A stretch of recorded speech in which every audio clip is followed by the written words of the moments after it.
السلام علیکم، دس از زین العابدین اور آج ہم بات کریں گے ہیومن کریشن کے بارے میں کہ ہمارا اسلام اس کے بارے میں کیا کہتا ہے اور سائنس اس کو کس طریقے سے ثابت کرتی ہے.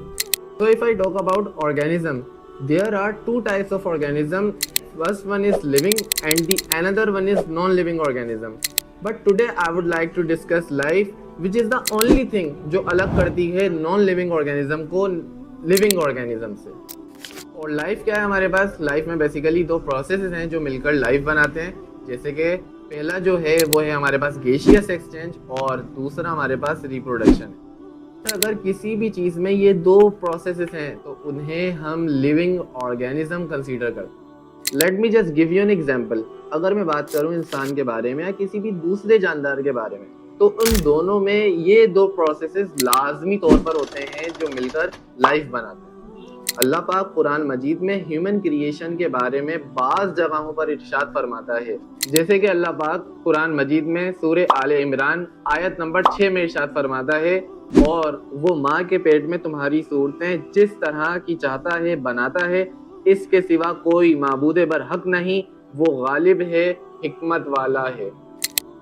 اسی طریقے سے اللہ پاک سورہ المومنون میں فرماتا ہے کہ یقیناً ہم نے انسان کو مٹی کے جوہر سے پیدا کیا، پھر اس سے نطفہ بنا کر محفوظ جگہ میں قرار دے دیا، پھر نطفے کو ہم نے جمع ہوا خون بنا دیا، پھر اس خون کے لوتڑے کو گوشت کا ٹکڑا کر دیا، پھر گوشت کے ٹکڑے کو ہڈیاں بنا دیں، پھر ہڈیوں کو ہم نے گوشت پہنا دیا، پھر دوسری بناوٹ میں اس کو پیدا کر دیا. برکتوں والا ہے وہ اللہ جو سب سے بہترین پیدا کرنے والا ہے. اب یہ آیات پڑھتے ہی ہمارے مائنڈ میں وہ پروسیس آتا ہے جس میں میل اور فیمیل گیمیٹ مل کر زائگوٹ بناتے ہیں. دین زائگوٹ سے ایمبریو بنتا ہے اور ایک ایمبریونک سائیکل ہے جس میں ہیومن ڈیولپمنٹ ڈسکس کی جاتی ہے. اور اسی طریقے سے اللہ پاک سورۃ المومن آیت نمبر 67 میں ارشاد فرماتا ہے کہ وہی ہے جس نے تمہیں مٹی سے، پھر نطفے سے، پھر خون کے لوتھڑے سے پیدا کیا، پھر تمہیں بچے کی صورت میں نکالتا ہے، پھر تمہیں بڑھاتا ہے کہ تم اپنی پوری قوت کو پہنچ جاؤ، پھر بوڑھے ہو جاؤ. تم میں سے بعض اس سے پہلے ہی فوت ہو جاتے ہیں، وہ تمہیں چھوڑ دیتا ہے تاکہ تم مدت معین تک پہنچ جاؤ اور تاکہ تم سوچ سمجھ لو.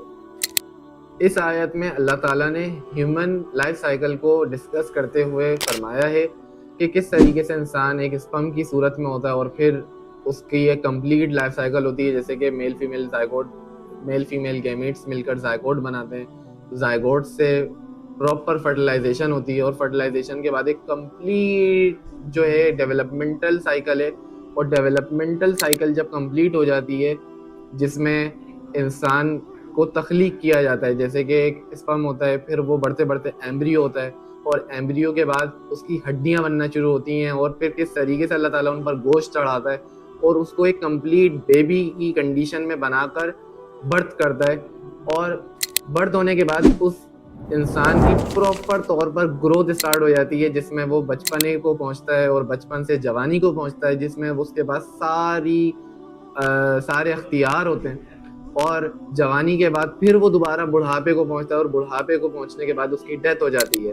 اور ان میں سے بہت سارے انسان ایسے بھی ہوتے ہیں جو ایک کمپلیٹ یہ لائف سائیکل کمپلیٹ نہیں کر پاتے، وہ پیدا ہونے سے پہلے ہی بچے مر جاتے ہیں، یا وہ بچپنے میں اللہ تعالیٰ ان کو اپنے پاس بلا لیتا ہے، یا کچھ لوگوں کو وہ جوانی میں اپنے پاس بلا لیتا ہے.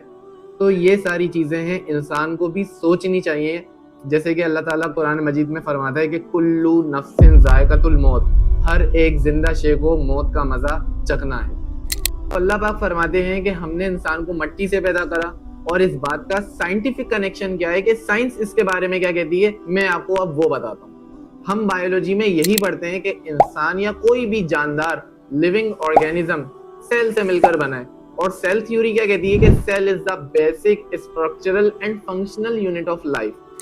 If I talk about cell, تو سیل جو ہے وہ مل کر بنا ہوتا ہے سائٹوپلازمک آرگینیلیز سے، اور وہ سائٹوپلازمک آرگینیلیز ڈفرینٹ ایلیمنٹ سے مل کر بنتے ہیں، جیسے کہ کاربن، ہائیڈروجن، نائٹروجن، یا پیریوڈک ٹیبل میں جتنے بھی ایلیمنٹس ہیں، بھلے وہ آرگینک ایلیمنٹس ہوں یا ان آرگینک ایلیمنٹس، اور وہ سارے کے سارے ایلیمنٹس جو ہیں وہ مٹی کا ہی تو حصہ ہوتے ہیں. تو اس سے ثابت ہوتا ہے کہ انسان مٹی سے کس طریقے سے بنا ہے. یعنی کہ انسان، اس کی باڈی کا سیل، سائٹوپلازمک آرگینیلیز، وہ آرگینیلیز ایلیمنٹ سے مل کر بنتی ہیں، اور ایلیمنٹ ان شارٹ مٹی کا حصہ ہوتا ہے. تو ہمیں چاہیے کہ کم سے کم ہم ہیومن کریشن پر ہی غور کر لیں کہ کس طریقے سے پورا سسٹم چل رہا ہے اور اس کو چلانے والا، اس کا کریٹر صرف ایک ہی ہے، دا ون اینڈ اونلی اللہ پاک.